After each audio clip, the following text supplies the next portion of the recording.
Bonjour tout le monde, salut les gens. Je suis content d'être à Paris Web cette année. Je suis aussi content d'avoir du monde en face, parce que ces derniers temps je parle un petit peu tout seul. Je vous expliquerai à la fin pourquoi. Paris Web, Christophe est venu me voir, donc mon boss qui est devant, qui me met la pression. Merci. Il est venu me voir il y a quelques temps, il me dit « Ouais, il faut que tu fasses un Stolz pour Paris Web ». Je fais un Stolz, quoi, c'est un gâteau allemand, pâtisserie étrange, non, c'était un talk en fait qu'il voulait. Il s'est expliqué, il a peut-être roté en le disant, enfin bref. Ouais, c'était la petite vanne d'entrée.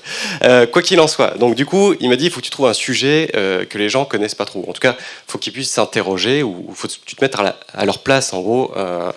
Et à ce moment-là, je me suis dit, je me mets à votre place et je me dis, en fait, qu'est-ce que je fous là, quoi. Mais là, il n'y a pas trop de sujets, donc je suis passé sur autre chose. Je me suis dit, qu'est-ce que les gens connaissent et utilisent au quotidien, mais qui ne connaissent pas. J'ai pensé à Git, mais Git, c'est un peu large. Hein. Donc je me suis dit, on va préciser, parce que 25 minutes pour faire une conf sur Git, c'est un petit peu short, donc j'ai décidé de choisir une commande qui est Git Reset. Et Git Reset, je suis sûr que même si vous l'utilisez, vous ne la connaissez pas forcément. Donc petit sondage pour commencer. Qui parmi vous, donc à main levée, qui parmi vous utilise Git Reset? J'ai bien dit utilise. Ah, bonne majorité. Maintenant, parmi les gens qui ont la main levée, vous pouvez garder la main levée, qui connaît Git Reset? Merci. Tout de suite, ça a écrémé.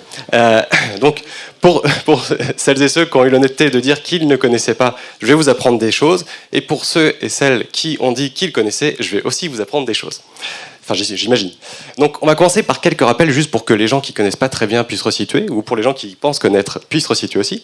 Donc, en Git, on a 5 zones, mais on a 3 principales. On a, pour commencer, une zone qui s'appelle la copie de travail. Donc là, pas de grosse surprise, c'est l'endroit où on travaille. On va passer vite là-dessus. Ensuite, on a l'index. L'index, c'est une zone très importante qui porte plein de noms en Git de manière, pour des raisons historiques, à commencer par stage, staging area, voire cache. Ça, c'est hyper important comme zone parce que c'est là qu'on va préparer nos commits. D'accord ? Et ensuite, on a une dernière zone principale qui est le dépôt local. Donc ça, c'est une sorte de base de données Git locale. Je suis désolé pour la LSF. Une base de données locale qui va stocker du coup nos informations. Ensuite, on a, toujours dans Git, côté base de données locale, on a une référence qui s'appelle head. Head, c'est l'endroit courant où on se situe dans notre historique. Grosso modo, on va nulle part sans sa tête. En tout cas, on va pas très loin. Ensuite, on a le log. Le log, c'est l'historique de nos commits. D'accord ? Donc, c'est vraiment l'enchaînement, la succession de nos commits et l'histoire qui en découle, donc avec des branches, tout ça. On a un autre truc hyper cool que trop peu de gens connaissent qui s'appelle le reflog. Donc le reflog, c'est les positions successives de head et des branches, des têtes de branches. Donc ça dit comme ça vous parle pas beaucoup. On va essayer d'expliquer un petit peu l'utilité de ce reflog et en quoi ça va nous servir avec reset. Enfin, on a le garbage collector. Alors c'est pas spécialement le garbage collector dont je vais vous parler, c'est plus de ce que Git en fait utilise avec le garbage collector. C'est-à-dire qu'il a un mécanisme en interne qui fait que il n'y a pas de suppression en fait par l'utilisateur des contenus. C'est-à-dire que nous en fait on va juste faire du déréférencement. C'est-à-dire que quand on dit tiens je vais supprimer un commit, en fait on va le déréférencer. Et cet objet il continue de vivre dans une sorte de nébuleuse Git. Et ça c'est important parce qu'on va pouvoir le retrouver. Au bout d'un certain temps, on va dire, enfin jusqu'à un certain temps, parce qu'au bout d'un certain temps le garbage collector va venir faire une purge. D'accord ? Donc ça c'est un des points clés de Git. Si vous ne saviez pas ça, vous devriez lire la doc. Bon, après la doc on sait que c'est pour la naze. Bref, bon, vous êtes peut-être là aussi pour apprendre des choses, éventuellement. Donc petit cours sur les étapes de création d'un commit à travers les 3 zones principales. Donc on a notre copie de travail, on fait nos modifications, nos créations de fichiers, etc. On ajoute tout ça à l'index, et ensuite quand on fait un commit, quand on valide tout ça pour enregistrer dans Git, dans la base de données, on produit un commit dans le dépôt local. D'accord ? Bon, jusque-là, pas trop de magie, c'est une animation assez sensationnelle. Quand on a fait ça, ensuite on va faire le parallèle avec le log, donc qui est à droite, là, la zone en blanc. Donc je vais refaire à peu près la même chose. Donc la première chose, c'est qu'on fait des modifs qui donnent lieu à donc, des photos dans le stage, enfin dans l'index, pardon, et dans le dépôt local au commit. Donc, dans le log, ici, on voit que ça crée un commit C1, enfin d'identifiant C1, on va dire, qui est pointé par une branche dev, donc c'est une étiquette de branche dev, parce que si je mettais master, ça dépassait. De toute façon, on ne bosse pas sur master, enfin, j'espère. Et on a head qui référence la branche. Donc ça, après, je vais simplifier dans les autres schémas, mais voilà, head pointe sur la branche qui pointe sur le commit. Je fais un deuxième commit, le deuxième commit arrive, on a C2, donc on a dev qui pointe sur C2. Donc en fait là, mon animation elle est un petit peu biaisée parce qu'on a l'impression que head a bougé, mais en fait head ne fait que continuer de pointer sur dev, d'accord ? Et en plus, on a une petite flèche qui dit que c'est de référencé, parce que les commits, l'enchaînement en fait des commits crée notre historique. C'est une succession de commits. Ça fonctionne vraiment que par référence. Et dev ne fait que pointer sur le dernier. Et donc, même chose si je fais un troisième commit, blablabla. Donc, pour toutes mes démos, je vais partir quasiment tout le temps de cette base de 3 commits C1, C2, C3. Maintenant, je rentre dans le vif du sujet avec Git, donc Git reset.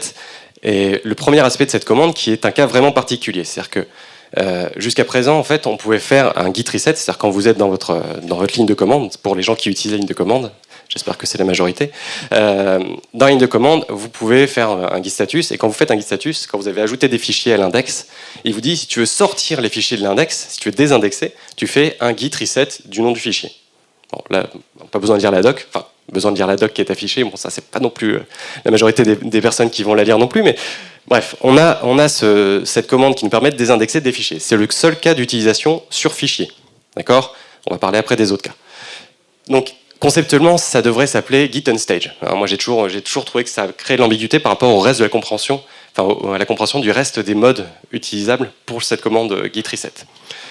Du coup, moi, je disais Git unstage, mais depuis... Alors, pardon, petite démo avant de parler d'une nouveauté. Donc, Git reset sur fichier, d'un point de vue schéma, qu'est-ce que ça donne? Donc, j'ai 3 modifications ABC. J'ai ajouté ces 3 fichiers avec un git add. Donc, j'ai ABC qui sont sous forme de photos dans l'index. Si vous ne savez pas que ce sont des photos ou des snapshots, vous pouvez aussi lire la doc et comprendre pourquoi. Quoi qu'il en soit, donc on a ces photos, et si je veux les désindexer, je vais faire donc un git reset du nom des fichiers, et qui va me permettre donc de les ressortir, enfin de supprimer les références en fait vers ces photos au sein de l'index. D'accord ? J'espère que vous me suivez jusque-là. Vu que cette commande crée de l'ambiguïté, que cet aspect de la commande crée de l'ambiguïté pour sa compréhension, depuis Git 2.23, donc depuis cet été, en août, ils ont sorti une nouvelle commande qui est à l'état de prototype aujourd'hui et qui s'appelle Git restore. Donc Git restore, je le fais très rapidement, elle prend d'autres options, elle nous sert aussi à faire l'équivalent du checkout pour d'autres choses. Lisez la doc, sinon on a une petite vidéo qui explique ça, qui est gratuite. Et donc, pour le même cas pratique, si je veux sortir les éléments A et B de l'index, A et C, pardon, je fais un git restore moins staged des fichiers A et C. Donc ça, on va dire, c'est plus explicite comme syntaxe, même si c'est un petit peu plus verbeux. Bon, là, je ne sais pas si vous connaissez, mais en tout cas, moi, je préfère.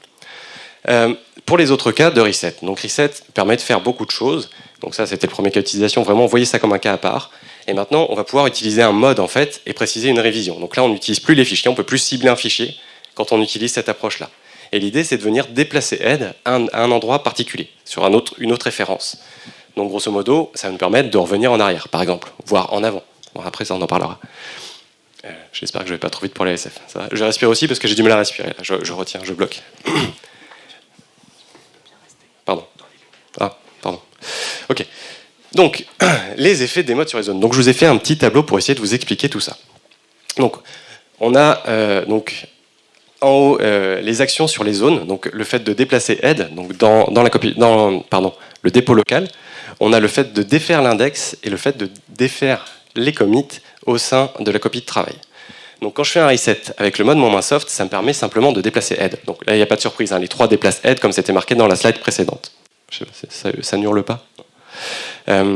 Donc le mode -soft est le plus light de tous, comme son nom l'indique, et il ne fait que déplacer head. Il ne va pas toucher à l'index ni à la copie de travail. C'est-à-dire que dans le cycle de notre construction, c'est comme si j'avais fait... il faut que je reste dans la lumière. Quand je fais mes modifs dans ma copie de travail, que je fais un git add et un git commit, j'ai fait virtuellement 2 pas. Si je veux faire juste un pas en arrière, par exemple, pour défaire l'équivalent de mon git commit, je vais pouvoir donc utiliser un git reset -soft. Ensuite, on a le mode mixte. Le mode mixte, il fait une étape supplémentaire puisqu'il va défaire l'index. Mais là, comme pour git reset -soft, lui aussi va nous permettre de conserver les modifications liées au commit qu'on est en train de défaire, grosso modo, au sein de la copie de travail. Donc, si on doit choisir entre soft et mixte, ils font grosso modo la même chose. Ils nous permettent de préserver notre travail. D'accord ? Ça, c'est important. Et après, on a un petit what the fuck à la fin, puisqu'on a les 3 derniers modes qui font la même chose. On a -keep, -merge et -hard. Qui parmi vous, nouveau petit sondage, qui connaissait ces 3 modes? Alors, à part le -hard. Gros succès, hein? Peut-être 2. Christophe ne lève pas la main. Donc c'est important, parce que là aussi, si vous n'avez pas lu la doc, vous ne savez pas ce que font ces 3 modes. Alors, autre question, petit sondage supplémentaire. Qui utilise git reset -hard? Ah, là, il y a beaucoup plus de monde. Alors, qui utilise reset moment hard suite à un copier-coller Stack Overflow? Ah, vous êtes timide, je suis sûr que c'est vrai. Bon alors, je vais préciser la question. Qui utilise reset moment hard en sachant ce que ça fait vraiment? Ah, il n'y a pas grand monde. Ok. Donc je vais vous préciser un petit peu tout ça. Et l'idée, ça va être finalement de se dire, reset moment hard, c'est peut-être un peu bourrin, on va peut-être pas forcément l'utiliser tout le temps, ou en tout cas plus rarement. Donc, petite démo avec des schémas animés une fois de plus. On commence par le reset moment soft. Là, je vous ai pas du tout expliqué la différence entre les trois autres. C'est génial. On va s'arrêter là. Donc, le reset moment soft. On a nos trois commits C1, C2, C3 à droite. Donc là, j'ai pas de branche parce que j'avais pas la place sur la largeur pour faire mes animations. Enfin, j'aurais pu, mais j'avais la flemme. Donc, j'ai head qui est en C3, et du coup, si je veux défaire les commits C3 et C2, donc c'est-à-dire que dans mon historique, je ne veux plus qu'ils apparaissent quand je fais un git log. Donc, grosso modo, je vais les abandonner ou je vais en faire autre chose. Je vais faire un git reset moment soft du SHA-1, enfin de la référence de l'identifiant de C1. D'accord? On n'a pas de magie. Et regardez ce qui s'est passé au niveau du dépôt local. Là, on voit que donc, dans le dépôt local, commit 2 et commit 3 ont été déréférencés. C'est vraiment, on a défait ces éléments au sein du dépôt local, mais on a conservé l'équivalent des modifications des commits au niveau de la copie de travail et au niveau du stage. Et ça, c'est important. Au niveau de l'index, pardon. Quand je dis stage, c'est l'index. Je dis trop souvent stage. Donc ça, c'est pour le git reset moment soft. Donc ça, c'est plutôt pratique. On va voir après les cas d'utilisation réels qu'on peut faire de ça. Maintenant, si on fait la même chose avec le mode mixte, qu'est-ce que ça fait? Donc git reset moment mixte, c'est même chose, même cas d'utilisation, enfin même cas pratique.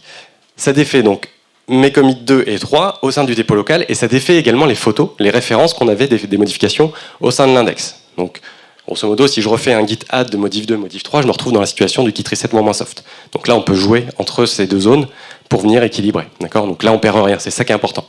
Retenez bien ça. Maintenant, donc la différence entre keep, merge et add. Donc j'ai fait un autre tableau pour vous expliquer. Donc là, vous avez compris. Ils défont tout, d'accord? Ils défont tout, mais ils ont une particularité. Donc chacun a sa particularité, puisque git reset moment keep va tenter de préserver en fait les modifications dans la copie de travail. Alors c'est pas tout à fait vrai, hein, ces petites étoiles.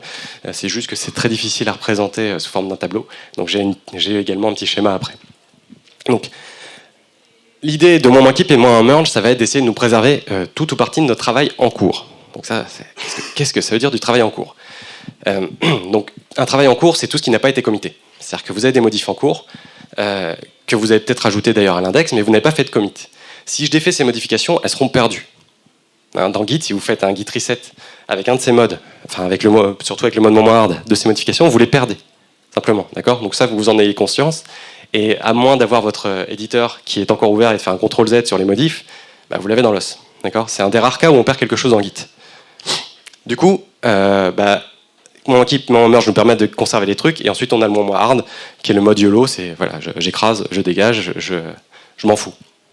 Mais il faut bien en avoir conscience.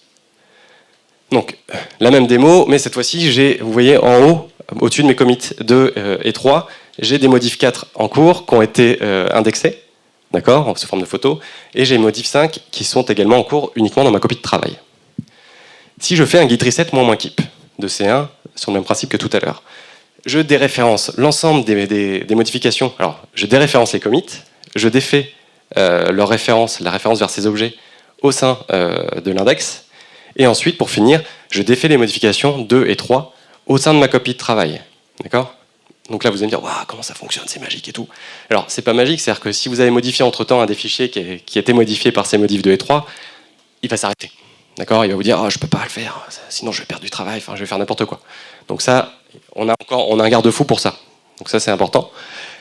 Également. Ensuite, du coup, la photo 4, elle, est défaite, puisque de toute façon, aucun des modes ne va nous permettre de préserver l'index, d'accord? Contrairement à ce qui était sous-entendu dans le tableau précédent. Mais l'ensemble des modifs en cours, modif 4 et modif 5, sont préservés dans ma copie de travail. Donc grosso modo, quand vous faites un git reset moment hard aujourd'hui, vous devriez plutôt faire un git reset moment keep. D'accord? Mais ça, personne ne le sait. Et c'est pas nouveau, hein. Ça fait longtemps que c'est là, d'accord? J'aurais dû demander qui a lu la doc.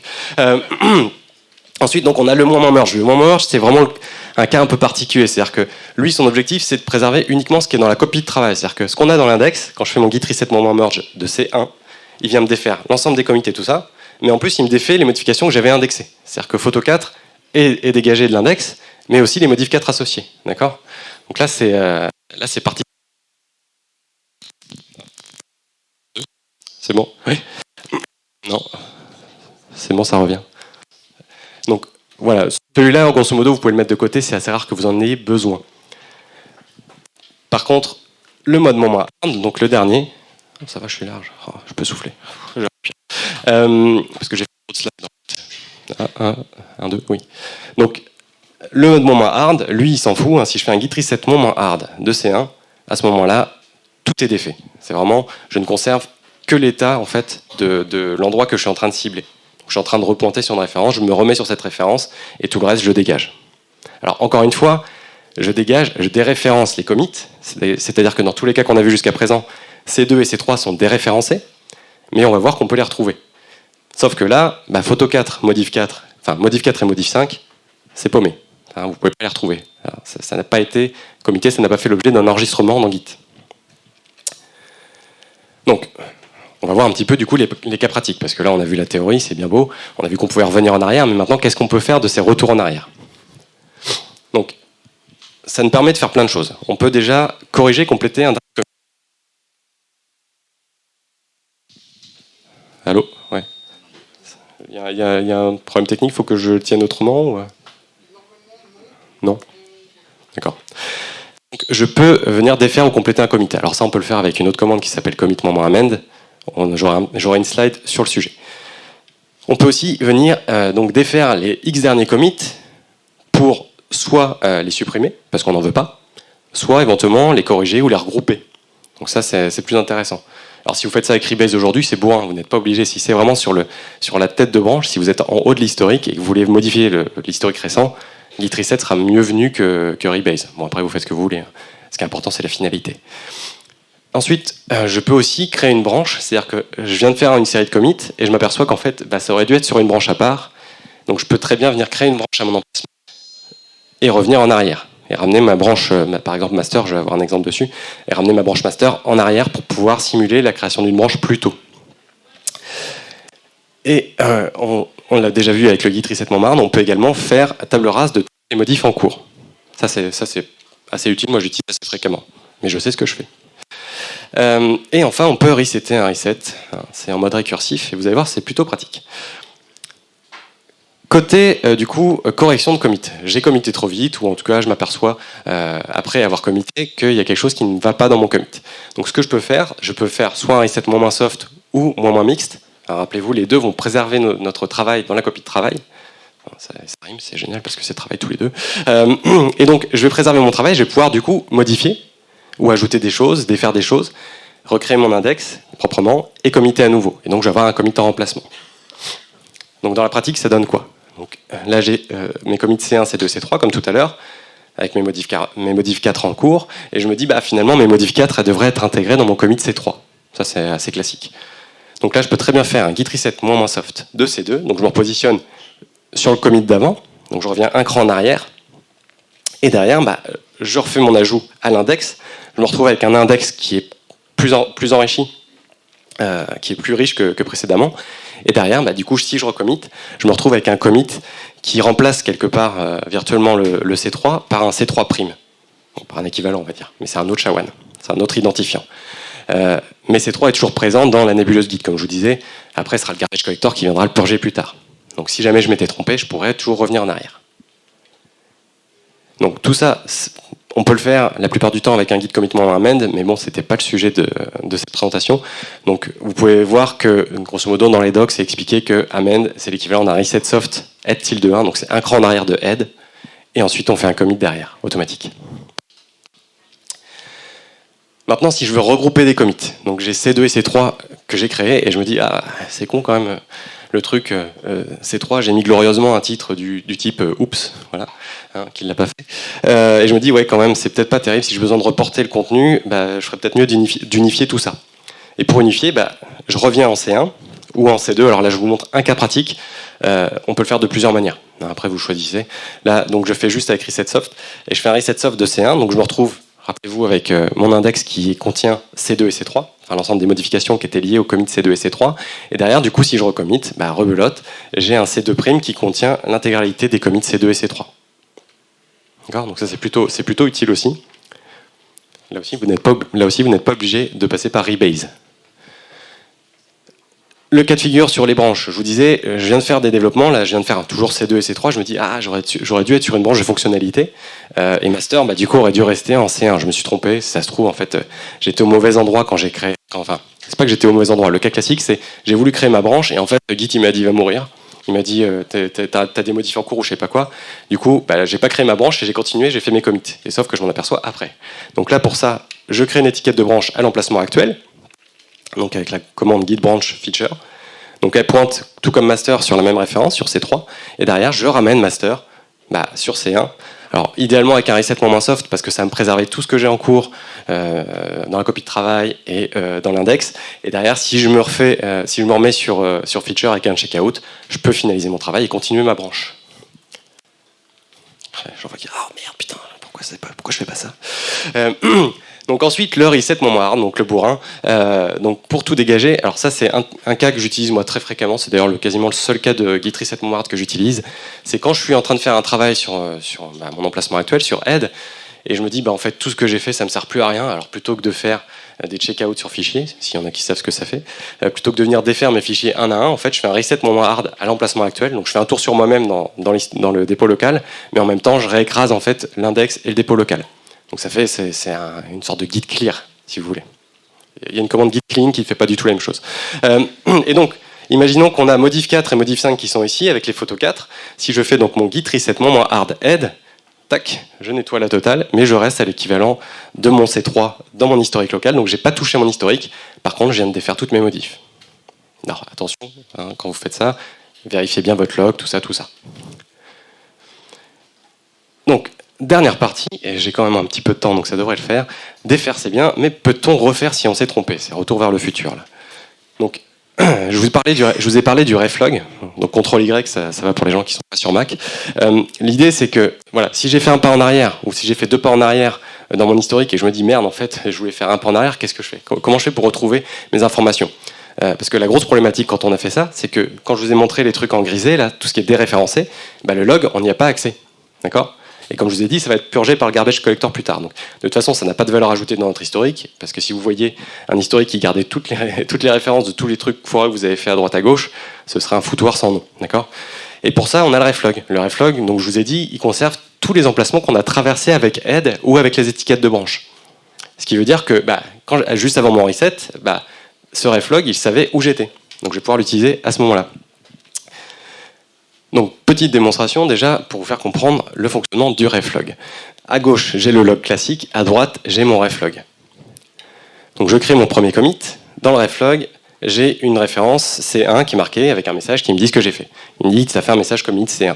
Ensuite, tu as fait un deuxième commit qui s'appelle message de C2. Donc, on voit qu'on a une sorte de notation particulière à partir de head. C'est-à-dire que mon emplacement actuel, c'est toujours head@0.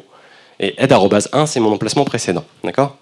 Et à gauche, on voit les SHA-1, on voit les identifiants, donc j'ai C1 et C2. Maintenant, si je crée une étiquette de branche à partir de cet emplacement et que je me positionne dessus, à ce moment-là, j'ai un déplacement de head, il faut que je trace, j'ai un déplacement de head sur dev et qui est enregistré dans le reflog. Du coup, si je fais un commit, j'ai un autre déplacement de head, je reviens sur master, je déplace head, tout ça, c'est enregistré dans le reflog. D'accord? Pardon, je vous la remets parce que c'était un peu violent là. Ah, hop. Bon, forcément, je me repaye les animations. Je viens de perdre 1 minute précieuse. Voilà. Merci de me stresser pour rien. Voilà. Donc, vous voyez tous les déplacements de head. Donc, apprenez à lire votre reflog. C'est hyper important. Apprenez à lire. Donc, ça, c'est le reflog classique. Maintenant, la même chose, mais à partir des têtes de branches. Donc, comme je disais, les branches, ce sont des étiquettes qui sont des références, en fait, sur des commits. Et on peut voir aussi leur évolution respective. Donc, quand je fais des commits, j'ai la même chose, mais avec master, par exemple, ici. Master@0, master@1. Quand je crée une branche, en fait, ma branche master, elle n'a pas bougé. C'est juste head qui a bougé. Donc, dans le reflog, j'ai rien qui est imprimé. Enfin, en l'occurrence, si, parce que quand je crée la branche, j'ai une nouvelle entrée qui dit « Tiens, tu as créé une branche ». Par contre, quand je redéplace ma branche, quand je me redéplace sur une autre branche, head a bougé, mais par contre, j'ai pas de nouvel enregistrement dans le reflog. Et donc, quand je finis avec mes commits, voilà, j'enrichis mon historique.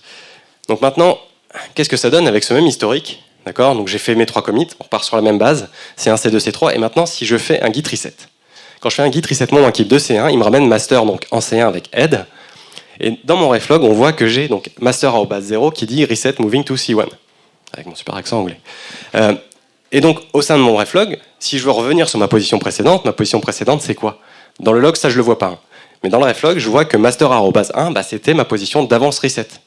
Donc, quand je sais lire le reflog, je peux refaire un git reset mon keep master@1. Et tac, je reviens vers l'avant. C'est génial. On devrait faire ça tout le temps pour les projets. Donc, avec ça, on peut tout faire. On peut défaire des commits, on peut défaire des resets, on peut défaire des merges, on peut défaire des rebase et tout plein d'autres choses. Donc, on peut vraiment manipuler tout notre historique comme on veut et ça, c'est très important. Donc, je vous encourage à l'apprendre, cette commande. Il y a plein de ressources très intéressantes en ligne et si vous ne le connaissez pas, bah, lisez la doc, sinon ça devrait suffire. Elle est plutôt bien écrite. Voilà. Et je crois que j'ai fini. Voilà. Vous avez un article à nous sur Reset, mais qui n'est pas forcément très à jour et extrêmement bien écrit parce que c'est moi qui l'ai écrit, c'est génial, je me fais une autopromotion. Non mais il est un peu long, j'aurais dû le découper. Et vous avez donc des vidéos, on a fait des vidéos payantes, c'est pour ça que je parle tout seul, c'est parce qu'on fait des vidéos maintenant. Il y a des parties gratuites, donc vous pouvez toujours jeter un œil si ça vous intéresse. Et vous avez les slides qui sont pas tout à fait à jour, qui sont accessibles en bas. Voilà, je vous laisse 2 secondes dessus. Et peut-être qu'on a le temps pour des questions. Merci Maxime. J'ai réussi à tenir demain. Je suis désolé pour la SF, merci.